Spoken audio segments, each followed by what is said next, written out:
Before I begin, I do want to make a comment to Shad. He was telling the story about his friend who was killed in service. And some of you know, I'm also an Army kid. My dad was in the Vietnam War. He was enlisted, so he was not flying a big plane. He was seeing it happen. And I can remember when I was in fourth grade, I was 10 years old, and he returned from Vietnam. We went to Fort Knox, Kentucky. And I was just a kid. We visited widows and orphans of the men he had served with in Vietnam. And so what did I get from that? I was protected from what that really meant at the time. I was the kids and my parents making me feel safe and just realizing what soldiers go through, seeing their friends killed or missing in action. There was one who was never found. So thank you. Mary T.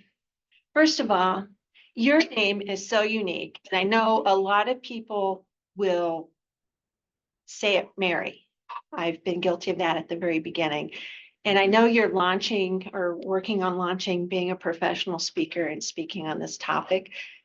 Always make sure that and you were done today, this isn't something that happened today, but make sure they put the T in there because I could see them saying, oh, that's her middle initial. I just need to call her Mary. So I would always make a point of defining that with somebody who's going to introduce you, or otherwise you could be introduced and then it starts.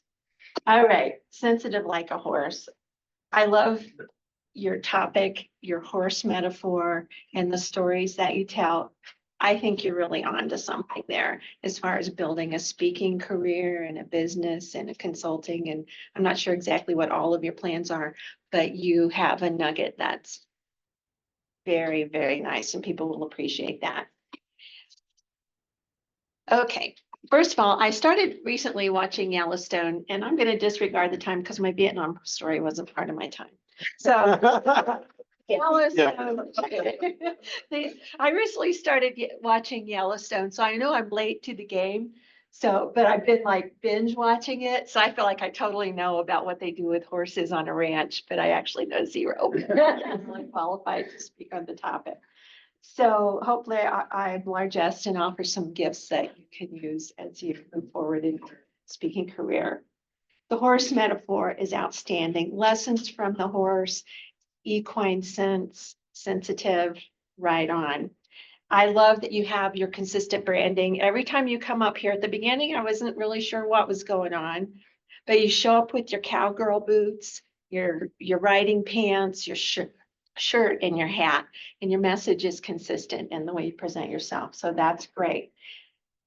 Excellent, excellent job of voice inflection and speaking to us and moving it around and going up and down.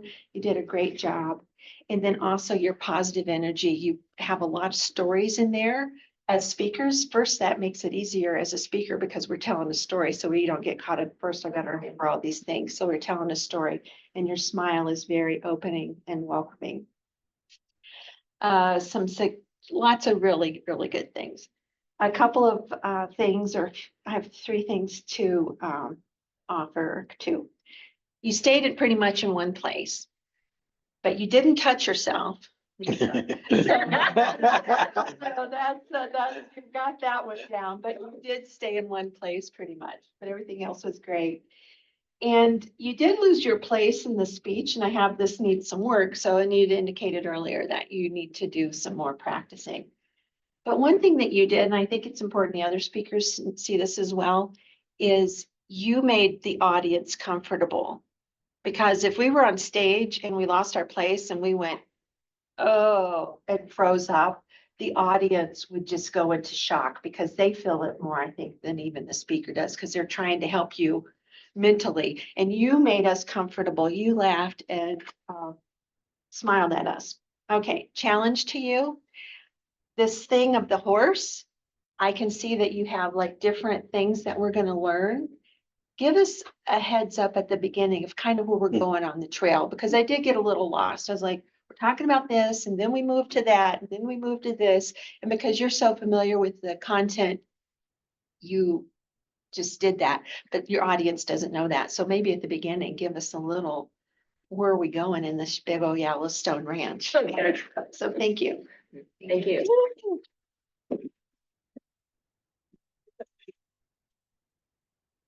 Thank you for that, Renita. And I'm glad you brought it up, Mary T.